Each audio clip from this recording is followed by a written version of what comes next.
اب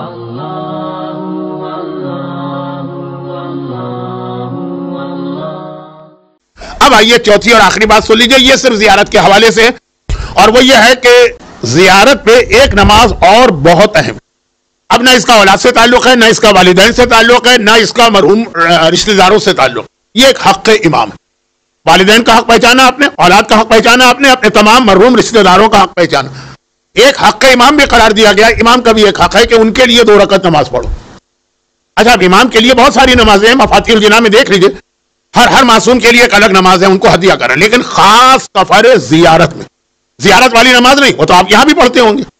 جو خاص سفر زیارت میں امام کے حرم میں ایک 2 رکعت نماز ہے، ذرا لمبی، اس لیے لوگ اس سے گریز کرتے ہیں، لیکن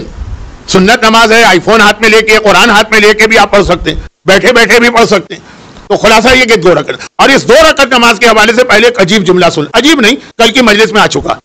کہ بعض اوقات چیزیں الٹی ہو جاتی ہیں۔ اصغر کا ہنسنا کبھی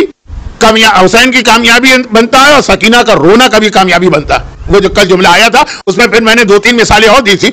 یہ نماز بھی اس میں سے ایک۔ یہ نماز کیا ہے؟ 2 رکعت نماز، لیکن ہر امام کے یہاں، یعنی اگر 10 اماموں کے روزے پہ آپ جا رہے ہیں مولا کو چھوڑ کر، وہاں نماز کا طریقہ الگ، اور یہی نماز جب مولا کے روزے میں پڑھیں گے تو الٹی ہو جائے گی۔ اور اس میں بہت سارے پیغام ہیں کہ اگرچہ اولنا اوسطنا آخرنا کلنا محمد ہے، مگر مولا کا رتبہ باقی تمام ائمہ سے زیادہ ہے، اور وہ حدیث بھی الحسن والحسین سیدہ شباب اہل الجنہ و ابوہما خیر منہما، جنت کے جوانوں کے سردار تو ہیں حسنین، لیکن ان کے بابا ان سے بہتر، اور رسول خدا کا رتبہ۔ 2 رکعت نماز، مولا کے روزے میں اگر یہ نماز پڑھیں گے آپ تو الحم کے بعد پہلی رکعت میں سورہ الرحمن ہے، دوسری رکعت میں سورہ یاسین، لمبے سورے ہیں لیکن مشہور سورے، آدھے سے زیادہ سورے تو آپ کو ویسے ہی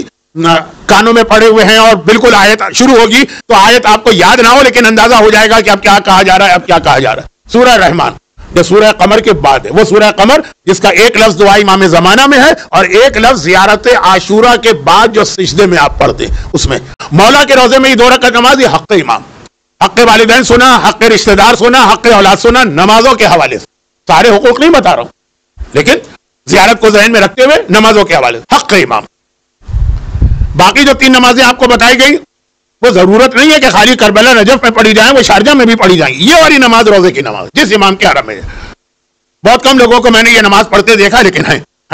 پڑھنے، یہ نماز پڑھنے والے ہیں۔ مولا کے روزے میں پڑھیں گے تو پہلی رکعت میں سورہ رحمان ہے، دوسرے میں یاسین، باقی 10 اماموں کے حرم میں پڑھیں گے یہ نماز الٹی ہو جائے گی، پہلی رکعت میں یاسین ہے، دوسری میں سورہ رحمان۔ خیر، ایک نماز بتانا تھی، لیکن ساتھ میں یہ پیغام بھی دینا تھا کہ اس کے ذریعے بھی اسلام نے مولا کی اس فضیلت کو بیان کیا ہے جو باقی ائمہ پر بھی ان کو حاصل ہے، کہ جائے کہ کسی عام انسان سے ان کا مقابلہ کیا جائے،